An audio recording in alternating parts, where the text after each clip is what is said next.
So, welcome back to the second lecture of this fourth week, and in this week we are talking about that how we can effectively implement a performance management system in the organization. Before we discuss it further, remember we talked about that we have to decide about the kind of evaluation form that we want to use, what kind of scale we want to use, right.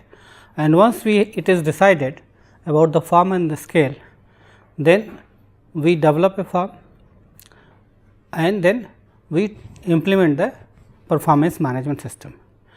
But before it is implemented, we also talked about that the trainer's role in rating the evaluators.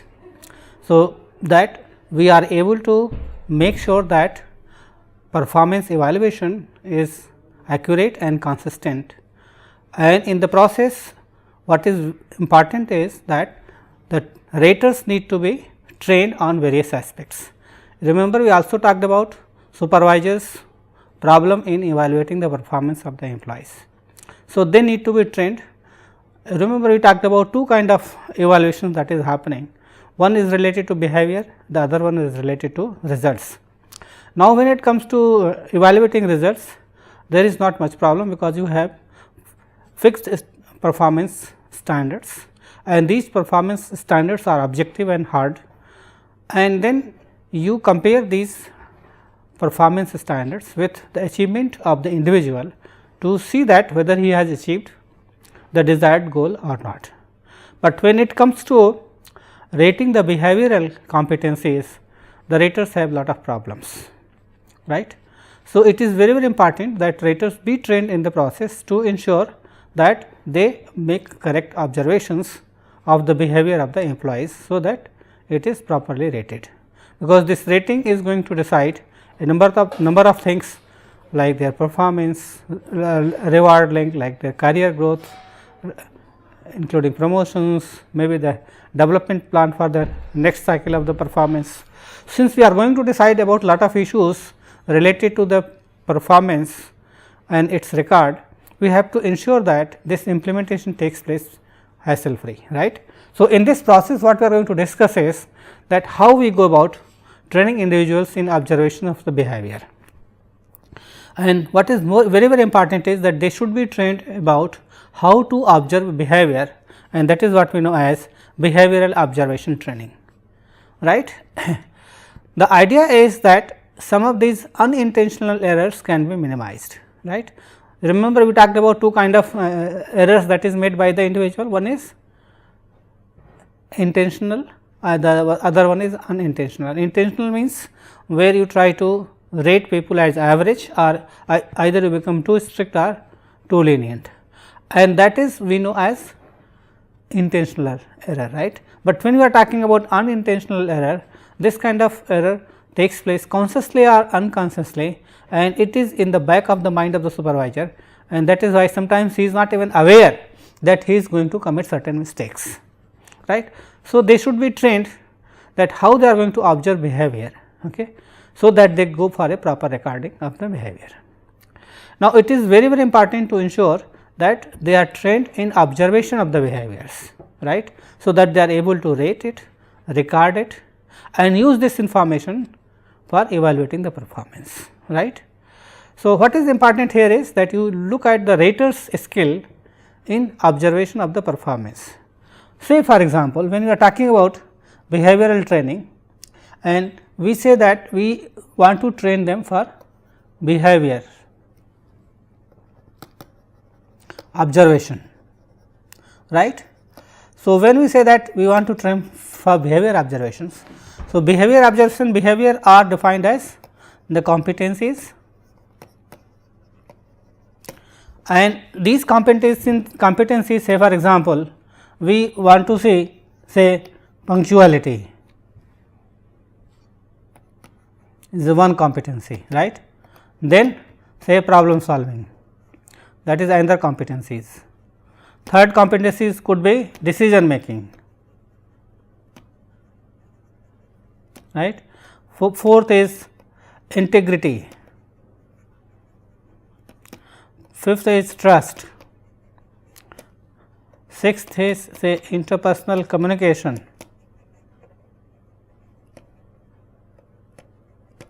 Right. Seventh is decision making. Right. Eighth is leadership. Now, you see we have identified 8 competencies, right, which is to be observed among the employees. Now, the employees are going to perform certain behaviors which is related to basically the process. You know, we need to differentiate between the process which leads to outcome, that is the result which is achieved by the individual. So, we are not going to only evaluate the outcome, but also the process. Now, these processes are very, very important.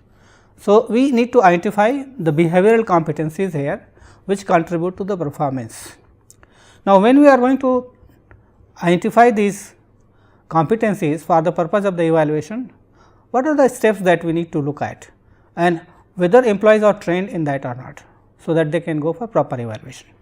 Now, first thing that is important is that each competencies must be defined properly. What does it mean? When you are talking about a particular competency, whether it is problem solving, whether it is decision making, or whether it is leadership, or whether it is trust or integrity, whatever it is.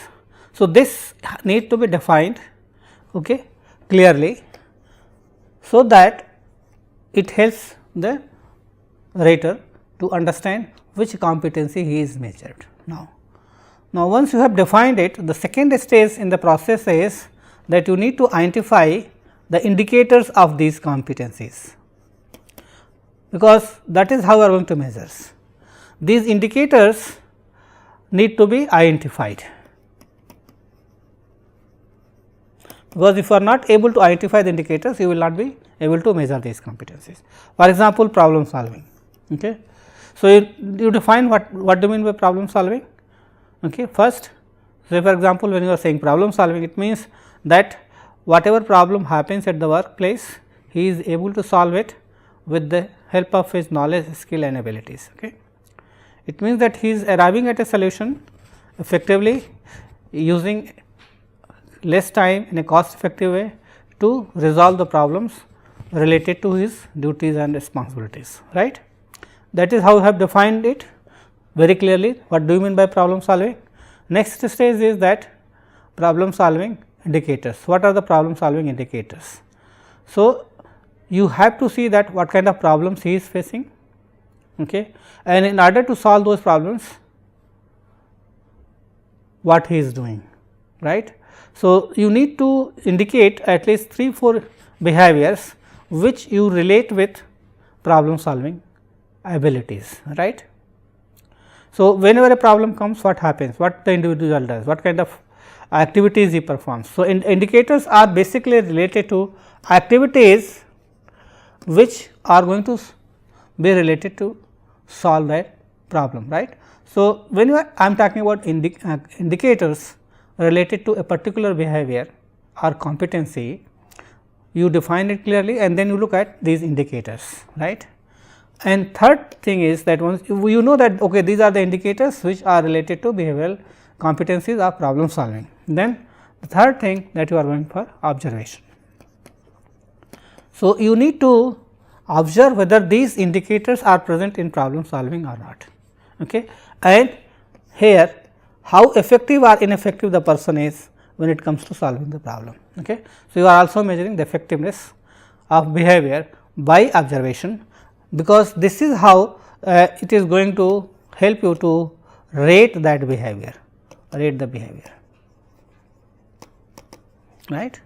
So, there are 4 steps that is to be followed in behavioral observation. First, you need to define the competencies. All the competencies that I have written here, it could be applied to all of them. So, first of all you will have to define all these competencies, because you are going to use them. Then you also need to look at the indicators of these competencies, okay. They also need to be identified, because these are the activities which the person does to perform the behavior, right. Now, as a supervisor you are supposed to observe them, and then in order to see whether these behaviors are effective or not, you are going to rate them, and when you are going to rate the behavior, you are going to use a rating scale which is going to be descriptive in nature.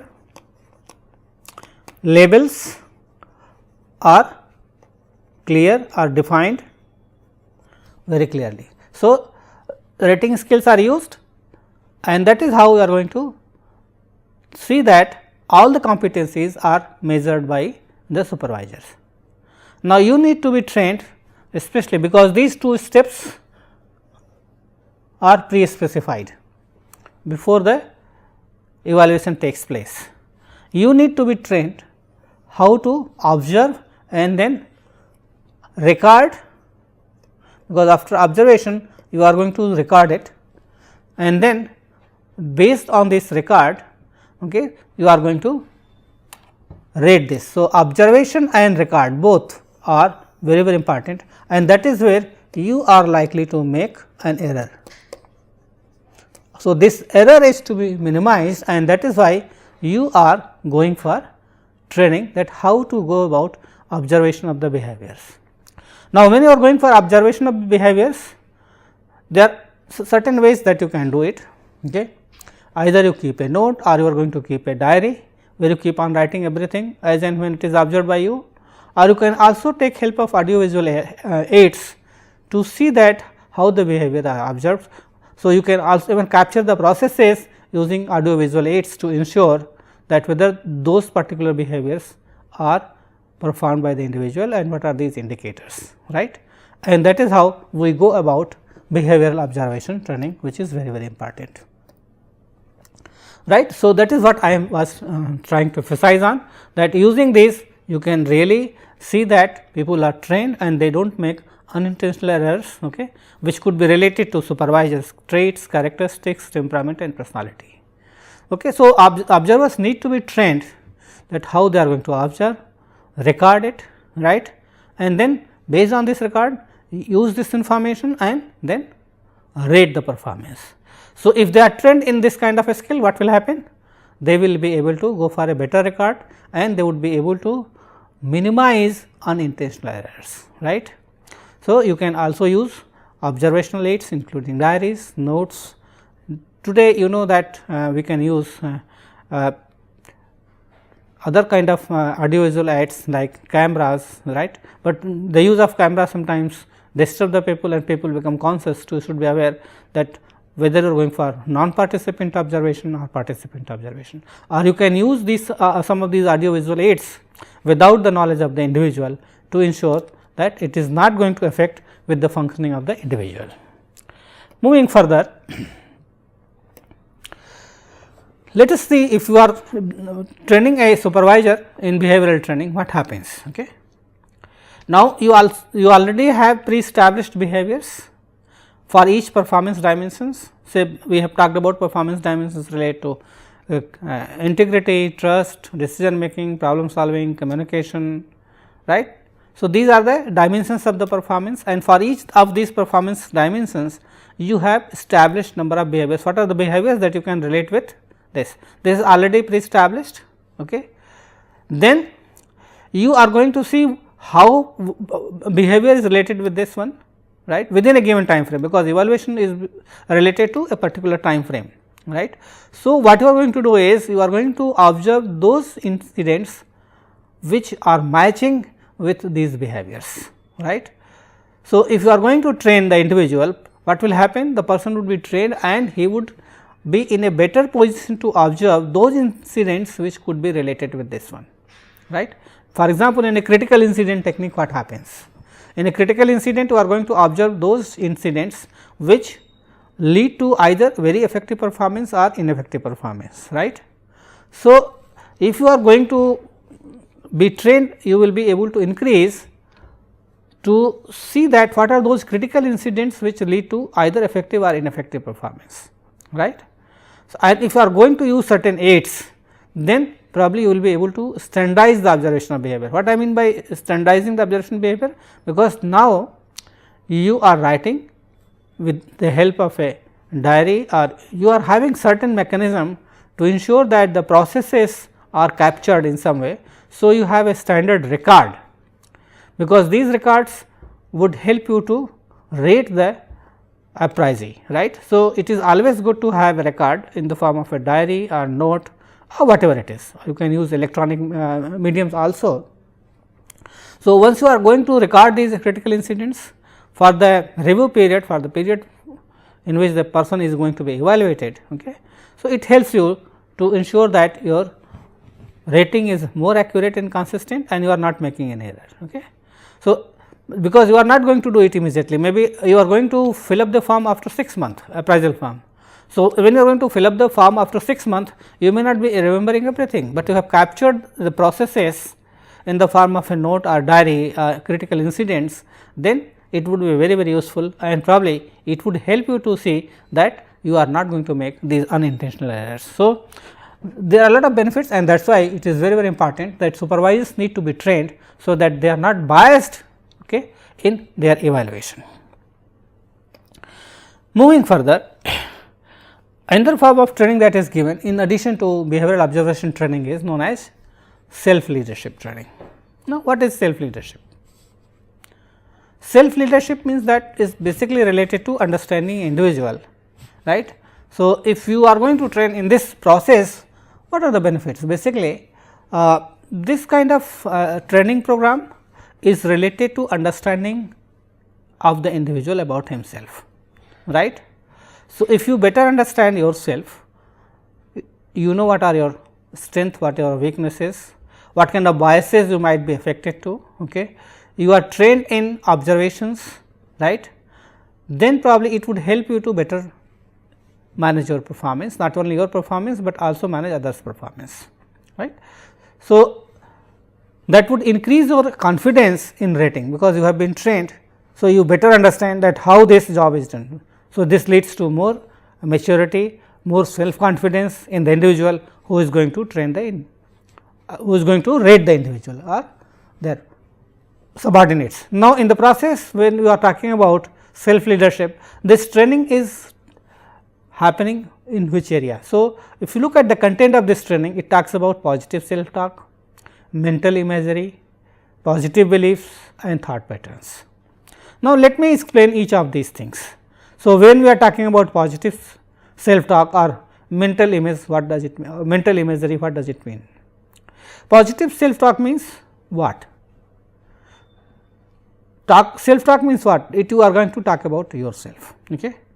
So, when you are going to talk about yourself, lot of things come to our mind, right. What I am doing, why I am doing it, whatever I am doing is worth doing it or not, whether it is good what I am doing or not, in what way it is going to benefit others, right. So, lot of things you think about yourself, which could be a matter of what you call self talk, right. This could be negative as well as positive. Now, the idea here is to develop positive self talk among the individual, so that they think positively, okay, not only about themselves, but about others, right. Second point is mental imagery. What kind of mental framework you have developed about the people and about yourself? So, if you have developed a mental framework about other people, that they are good, right, they are capable, they can perform well, then that is one thing. Suppose you have developed a mental framework about other people or even about yourself, that you are not good, others are not good, they will not work unless forced to do it, right. So, this kind of cognitive framework if you have developed, which might lead to negative thinking processes. So, the idea here is to develop your capability and all the barriers which might affect your mental framework in a negative way. So, you are going to develop a more positive mental framework and imagine those things which leads to better results. Okay. So, you can imagine that yes, people are good, they are driven by themselves, they would perform well if given all the opportunities and direction, right. So, this kind of thing is related to what you call a positive mental imagery, right. Third point is positive beliefs, right. Positive belief means believing in yourself and also believing in others. Do you believe in your subordinates, or do you believe in yourself? If you believe in yourself, right, then probably you are increasing the confidence level of yourself and also the confidence level of your subordinates, who will perform better. when I say that I can do or I can win or I can win and you can win. So, these examples suggest what? A positive belief about you as well as others, right.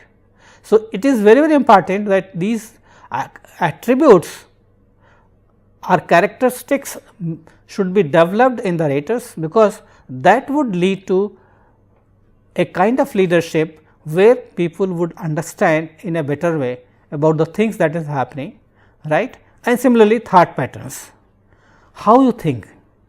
The way you think depends upon what? The kind of input that you have and how you are going to process that information, right. If you have very clear job description, communicated well, accountabilities are defined well, objectives are known to you, performance standards are known to you, right, then it would bring more clarity in your thinking, right. But if it is not, then you do not know how you are going to rate, right. So, make sure that your thought patterns are very clear, because these are the inputs which are going to be processed by you when you go for the rating, right. So, thought patterns basically related to your thinking mechanism, that how you process the information that is given to you. What kind of information? Related to the behavior and results of the employees. So, once you know that okay, these are the behavior and results of the employees, okay, and based on that you are going to process the information. So, how you are going to take up those things, right? It depends upon the way you process the information and your capability. Okay. If you have a positive belief, if you have developed a positive framework, right, then it would lead to better understanding, you will provide better direction, okay.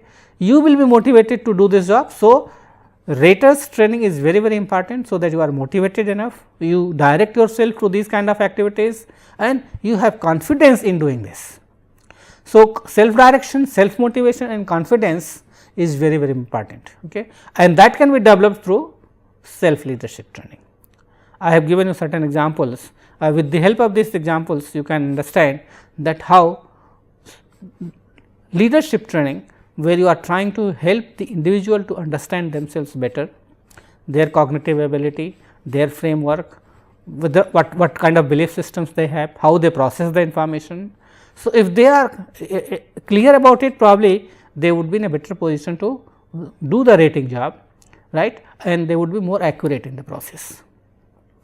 So, the idea here is that you are focusing on certain intrinsic factors, right, because these things have intrinsic value. This is not external, this is related to the individual itself. So, this is related to the characteristics of the people who is going to be trained. So, remember we talked about behavioral observation training. What we said in behavioral observation training? That you are going to train them that how to observe, record and rate behaviors, right. But in order to observe, rate and behavior, your own characteristics might influence, right, which might lead to certain unintentional rating errors. So, in order to remove those unintentional rating errors, it is very important that you should be trained to understand yourself in a better way. So, that it increases your self confidence and also motivation to do a better job of rating, and you do not make much mistakes. Moving further, when you are going to design this kind of training, what happens? Okay. So, you are going to look at your belief systems, your assumptions, your self talks and mental imagery. See what is the current stage of that, what kind of belief systems you have, what kind of confidence level you have, whether you have a positive self talk or negative self talk, right, what are your assumptions about yourself and your subordinates, what kind of mental framework you have. So, first of all what you are going to do, you are going to talk about that thing. Then you see that whether they are good or not. So, you are going to analyze the functionality. Okay. So, you are able to uncover the pattern related to your own characteristics and behavior by analyzing these things, right, and see that you are able to move them from being deconstructive to make it more constructive, right. So, make sure that you are moving towards a more constructive approach by defining your belief systems, assumptions, self talk and mental framework, moving from a negative framework to a more positive framework, right.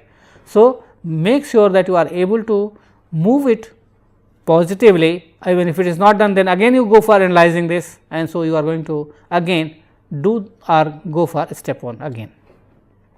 So, once you are able to identify and develop more functional or constructive beliefs about yourself and others, okay, then what happens? You have a more positive self talk, more better mental image framework about yourself and others, right. So, make sure that you are led by more functional characteristics than this dysfunctional one, like a negative self talk or a low self confidence or low self esteem are going to be dysfunctional. If you are not motivated enough, okay, and you do not have confidence in rating, probably you are going to make more errors. So, it is very important to see that these kind of things are minimized and you are not able to do it, right. So, you continue monitoring and maintaining your own attitude and behavior in such a way, so that it leads to a more positive framework and you understand yourself better, and that would lead to better understanding of the individual. Related to this self learning, self leadership learning, there is another kind of training that could be given to the individuals to minimize these unintentional error, and that is known as self efficacy. What is self efficacy? Okay.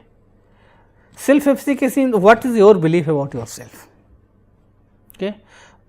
Belief in your capabilities, belief in your strength, right. So, if these things are high, probably you will be in a better position. So, when we are talking about self efficacy training, especially for the raters who do a good job of evaluation, okay. So, the idea here is that if persons are trained in the area of self efficacy, that is understanding their worth, right, that is their belief, right, their confidence, their esteem, right, that yes, whatever they are doing, that is something that is worthwhile, that it contributes to the goals and objectives of the organization. They have the confidence that they are going to do a good job of rating, right. So, these kind of belief systems are very important, right, because when you are going to do a job of rating, basically you are going to rate others, right. So, it requires some kind of demands on the part of you, that how you are going to rate it. Okay. So, make sure that these interpersonal demands does not bring any kind of discomfort in you. Okay. If this brings certain discomforts, what happens? Then you become biased, okay, either intentionally or unintentionally, more so unintentionally, because consciously or unconsciously you do not think about these kind of biases, right. When I am talking about, say, a halo effect or horn effect or primacy effect or recency effect, you are not conscious about these kind of things, that you are making these unintentional errors. So, you need to be trained that you are going to do a good job, and in order to understand that, first you need to be trained in the behavior observation, then you need to understand about understanding yourself, and third is you need to develop a belief system that yes, you have the ability to rate accurately, right, and that would increase your effectiveness. This is what self efficacy means. So, it is very important that once you have this kind of belief, it is going to rule out the kind of discomfort that you will have with the rating, which would increase your rating in interpersonal context, right. So, how it is done? Basically, some kind of training program can be arranged for the raters, like you watch a videotape that how successfully people who are confident enough, who believe in themselves, do a good job of rating. So, that could act as a role model for them, right. Then you can discuss what are the specific behaviors that you have observed in the role, in the picture, and then how you are going to imbibe them in yourself, right. So, this could also be done through role plays, okay, where you are going to do certain things and then you are given a feedback that how well you have done the job of rating. So, that would increase your self confidence, believe in yourself, and then you will be able to do a better job of rating. So, self efficacy rating is also important. Then from self efficacy rating we move to pilot testing, and in pilot testing what happens? Now, you have ensured a good implementation of a performance management system. You have trained the raters, you have decided about the kind of system that you want to introduce, right. You are ready with the appraisal form, but you are not going to start it for the whole organization, right. So, before moving for finally implementing the system, you are going to test it, okay, on a set of sample, maybe one department, right, and see that what is happening, what kind of feedback you are getting. So, based on the feedback that you get, you try to make some adjustments, see what are the problems that you are facing, what kind of problem related to the scaling, appraisal form, difficulties in recording the performance data. So, you will be able to identify these issues, okay, and if you need to make any corrections before it is finally implemented.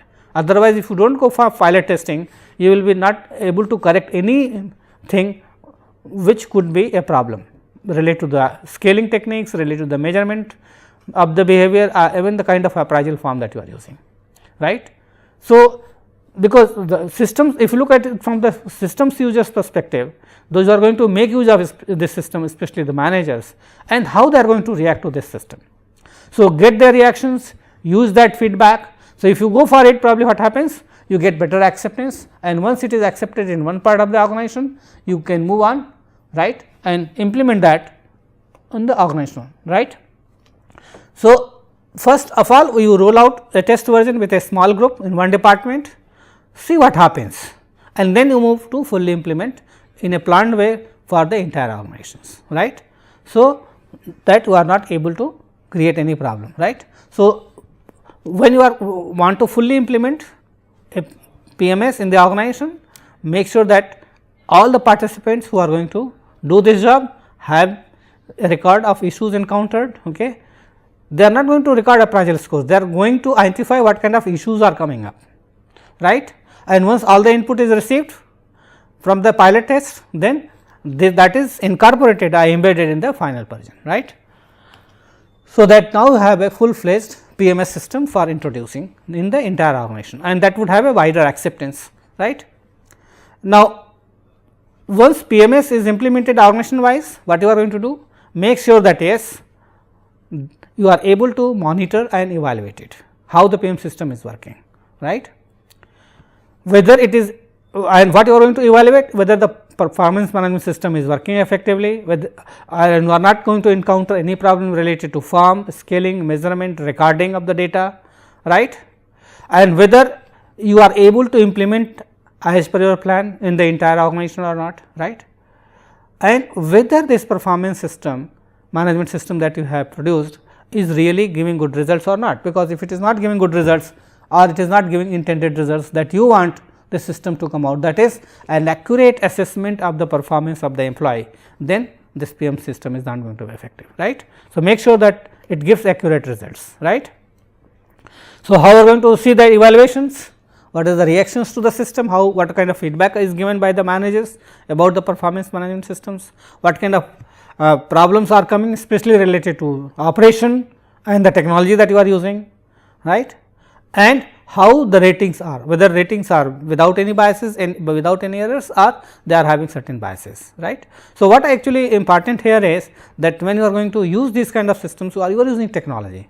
Now, most of the organizations have gone for automated performance management systems, right. So, and that gives you an edge over the manual performance system, because in an automated performance system, suppose you are using a software.